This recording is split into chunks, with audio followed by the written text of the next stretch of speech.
एक तरफ तो हम लोग बोलते हैं कि India will be a super power, world leader, विश्व गुरु बाय द ईयर 2030। एक तरफ हम बोलते हैं कि will be a military power, USA क्या है हमारे सामने, अमेरिका क्या बोलता था, आज हम बोलते हैं अमेरिका तू क्या है। ऐसी ऐसी बातें करते हैं हम लोग। बोलते हैं कि India will be a visionary, vision 2030 होगा हमारा, हमारा देश ये करेगा, हम वो करेंगे, हम वर्ल्ड की इकोनॉमिक पावर बनेंगे, मिलिट्री सुपर पावर बनेंगे, चाइना को पीछे छोड़ देंगे, यूएसए को पीछे छोड़ देंगे, वर्ल्ड में टॉप पे आ जाएंगे। बट क्या सच में ये सच्चाई है? क्या हमारा ये देश, हमारा प्यारा भारत सच में कुछ कर पा रहा है? तो एक ये मेरा छोटा सा रिएक्शनरी वीडियो बोल सकते हो आप। हो सकता है कि मैं थोड़ा बीच में बर्स्ट आउट कर जाऊँ, गुस्सा हो जाऊँ, so please cope with me talking about the problems in our country. और ये जेनरिक प्रॉब्लम्स हैं, ये बहुत जनरल प्रॉब्लम्स हैं जो मैंने अपनी रेगुलर लाइफ में फेस की हैं, अपने 21 ईयर्स ऑफ लाइफ में इस देश में, क्योंकि मैं 21 साल का ही हूँ। सो या सबसे बड़ी बात जो मुझे लगती है वो है लैक ऑफ इंफ्रास्ट्रक्चर। देखो, मैं खुद भी एक बहुत बड़े शहर जैसे दिल्ली से नहीं आता हूँ, लेकिन जब मैं खुद गाँवों में गया या टायर 3 सिटीज़ में गया, इवन बिलो टायर 3 सिटीज़ में गया, so I found a lack of infrastructure. मैं खुद एक गवर्नमेंट मेडिकल कॉलेज में पढ़ता हूँ, एंड जब मैं अपने कॉलेज के अंदर देखता हूँ तो वहाँ पे कोई इंफ्रास्ट्रक्चर नहीं है, नील, ज़ीरो। ऐसा नहीं बोलूँगा कि गवर्नमेंट कोशिश नहीं कर रही है, गवर्नमेंट बहुत कोशिश कर रही है, बट इतनी बड़ी पॉपुलेशन 1.3 बिलियन की आबादी को संभालना बहुत मुश्किल है। और उसके ऊपर से जब करप्शन और लैक ऑफ वर्क और लोगों के अंदर वर्क एथिक्स का ज़ीरो सेंस, मैं सच बोलूँगा ज़ीरो सेंस, बाबू कल्चर, सबसे बड़ी प्रॉब्लम हमारी बाबू कल्चर, ये सब हो जाएगा तो ये सब देखने को मिलता है। ये सब देखने को मिलता है। ये कूड़ा कचरा इवन मेरे कॉलेज तक मेरे को देखने को मिला है यार। कई बार रूम्स के बाहर कचरा पड़ा हुआ है, लोग कचरा फेंक रहे हैं, कोई सफाई नहीं हो रही है। एंड ये तो एक बहुत नॉर्मल चीज़ है, क्लीनलीनेस तो एक बहुत नॉर्मल चीज़ है। इसके लिए तो मोदी जी ने स्वच्छ भारत तक लॉन्च किया था। हाँ, लेकिन ये वायर्स, ये क्या है? ये क्या क्या झूलता रहता है? और ये वायर्स छोड़ो, इसके अलावा कितनी सारी प्रॉब्लम्स है। रोड्स की क्या हालत रहती है?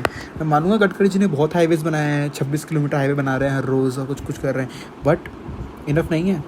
रोड नहीं बन रही हैं। रोड्स की हालत आप जानते हैं। ये क्या है? ये रोड्स क्या हैं? ये पॉटहोल्स क्या हैं?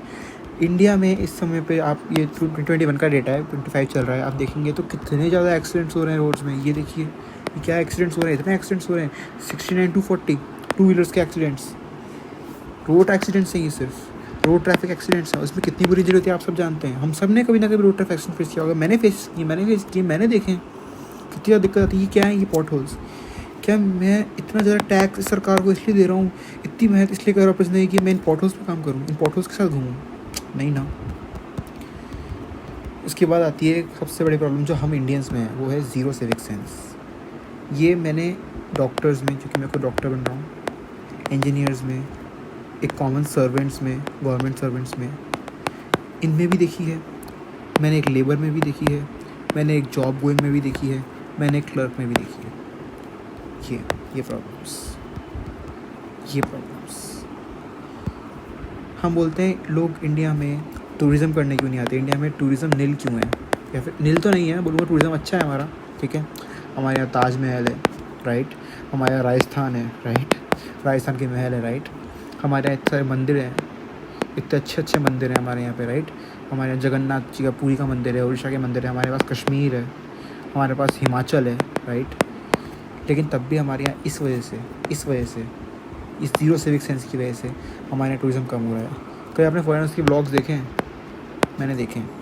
एक बार आप थाईलैंड का ब्लॉग वर्सेस इंडिया का ब्लॉग देखिएगा, आपको समझ में आ जाएगा कि लोग थाईलैंड जाना क्यों प्रेफर करते हैं इंडिया से। मैं ये नहीं बोलूँगा थाईलैंड सुंदर नहीं है, but India is 100 times greater than any country in terms of beauty.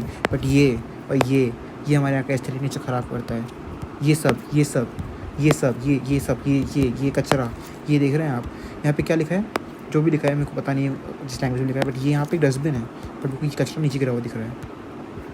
ये हमारे यहाँ का सिविक सेंस दिखाता है। ये ज़ीरो सिविक सेंस है लोगों के अंदर। एक लाइन लगी हुई है, उस लाइन को तोड़ देंगे, कहीं पे कचरा थोड़ा सा गिरा हुआ है और कचरा फेंक देंगे। ऐसा नहीं उस कचरे को साफ़ कर दें।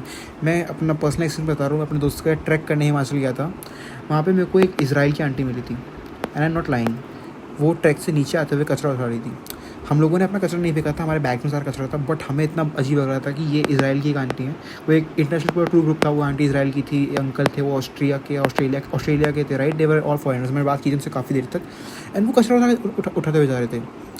We were ashamed as Indians, मेरे दोस्त वर अशेम्ड एज इंडियंस। मैं अपनी फ्रेंड को बोल रहा था कि ये देख क्या हो रहा है, ये लोग कितनी सफाई रखते हैं और हम सफाई रख सकते हैं।